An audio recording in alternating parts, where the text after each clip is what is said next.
संघर्ष न्यूज, लढा बहुजनांच्या हक्कासाठी. तुम्हाला संघटनेच्या व्हॉट्सअप ग्रुपवर घेतलेलं जाईल. संघटनेचे चांगले जे धडपडणारे कार्यकर्ते त्यांचे तुमच्याकडे मोबाईल नंबर घ्या आणि काहीही अडचण आली तर या सगळ्यांचे संपर्क साधा.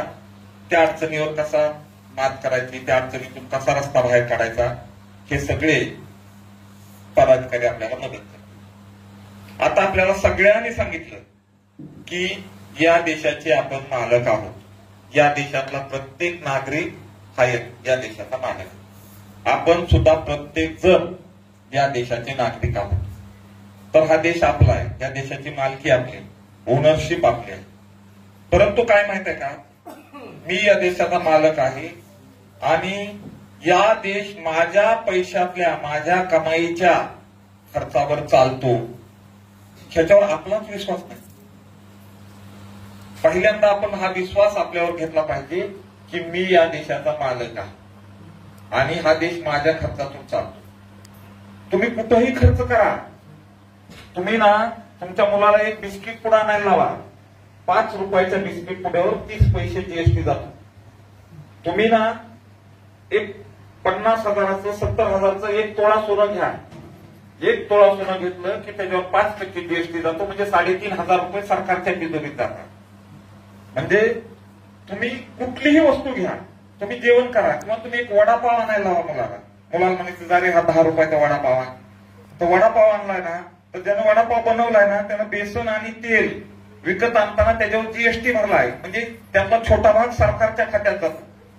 आपण काहीही खरेदी करतो, काहीही.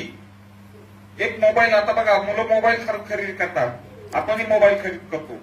हा मी 22,000चा मोबाईल आहे माझा. या 22,000च्या मोबाईल मध्ये 1,300 रुपये राज्य सरकारला, 1,300 रुपये केंद्र सरकारला, 2,600 रुपये जीएसटी गेलेला आहे. तुम्ही असं समजू नका की हे जे मंत्री लाल दिव्याच्या गाडीत येतात, हे जे रस्ते होतात, हे जे आपल्याला वरून राशन येतं, ते कुणी देवदूत देत नाही आभाळातला. हे सगळे आपल्याकडून जमा झालेले पैसे आहेत, त्यातून ह्या सगळ्या गोष्टी होतात. मुलाला शाळेमध्ये खिचडी भेटते, कुठून भेटते? त्याचे तांदूळाचे पैसे, त्याचे पैसे कुणी खर्च केलेत? आपण म्हणतो मंत्र्यांनी केले, सरकारने केले. सरकार काही करत नाही. सरकार जनतेकडून टॅक्स गोळा करतं, सरकार जनतेकडून कर गोळा करतं. जो खूप जास्त प्रमाणात पैसे कमवतात, वर्षाला 5 लाख, 10 लाख, 15 लाख, 20 लाख, त्यांच्यावर परत जीएसटी लावलं, त्याच्यावर परत इन्कम टॅक्स लावला जातो. गरीबातला गरीब माणूस जीएसटी भरतो, भिकारी सुद्धा जीएसटी भरतो, कारण तो 2 टायमाचा खातो ना. त्या प्रत्येक गोष्टीवर. मी आज तांदळाची एक भाकर खाल्ली आणि त्याच्याबरोबर मी जर काही भाजी खाल्ली, मी जर काही मच्छी खाल्ली, काही असेल ते विकत आणलेली, त्या प्रत्येक पैशातला पै ना पै मधला काहीतरी हिस्सा सरकारकडे जातो. आणि तिथं जे सगळ्यांकडून येणारे पैसे सरकारच्या तिजोरीत लाखो करोडो अब्जावधी जमतात.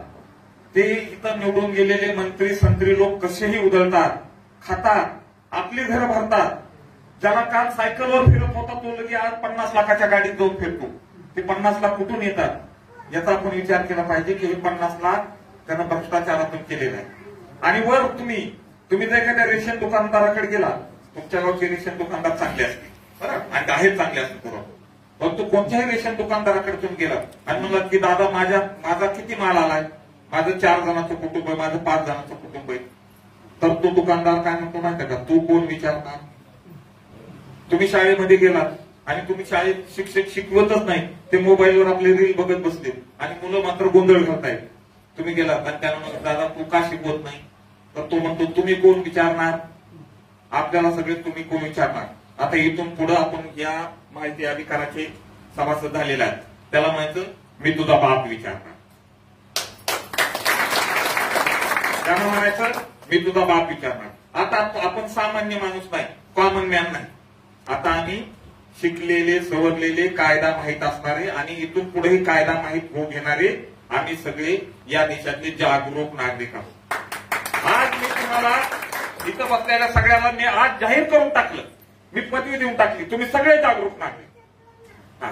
आणि जर कुणी म्हटलं की तू हे असं का विचारतो, तर त्यांना म्हणायचं मी तुझा बाप आहे म्हणून विचारतो आणि मला संसदेनं, या देशातल्या सगळ्यात मोठ्या कायदा करणाऱ्या यंत्रणेनं मला हे अधिकार दिले की मी तुला कोणतीही गोष्ट विचारू शकतो आणि मी ती तुला विचारणार आहे. हा कायदा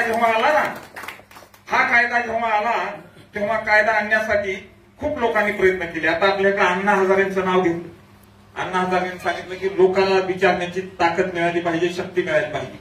तुम्ही रस्त्यामध्ये खाता, तुम्ही अगदी शाळेमधल्या खिचडीमध्ये खाता, तुम्ही रेशनमध्ये खाता, तुम्ही शेतकऱ्यांना मिळणाऱ्या सबसिडीमध्ये खाता, तुम्ही शेतकऱ्याचा इन्शुरन्स भरणारे शेतकरी इन्शुरन्स भरतात. इन्शुरन्स भरण्याच्या कंपन्या गब्बर होतात, शेतकऱ्याला काही मिळत नाही. तुम्ही इन्शुरन्स मध्ये खाता. एवढंच नाही तर तुम्ही शौचालयामध्ये सुद्धा खाता. तुम्ही जर सगळे खात असाल सगळीकडे, तर तुम्ही जे खाता ना, तर तुमच्या खाण्यावर आता आमचं लक्ष राहणार आहे. तुम्ही कुठं कुठं खाता, कसं कसं खाता आणि काय काय खाता, आणि आमचं लक्ष राहणार आहे. आम्ही आता तुम्हाला खाऊ देणार नाही. किमान आपण प्रश्न तर विचारू.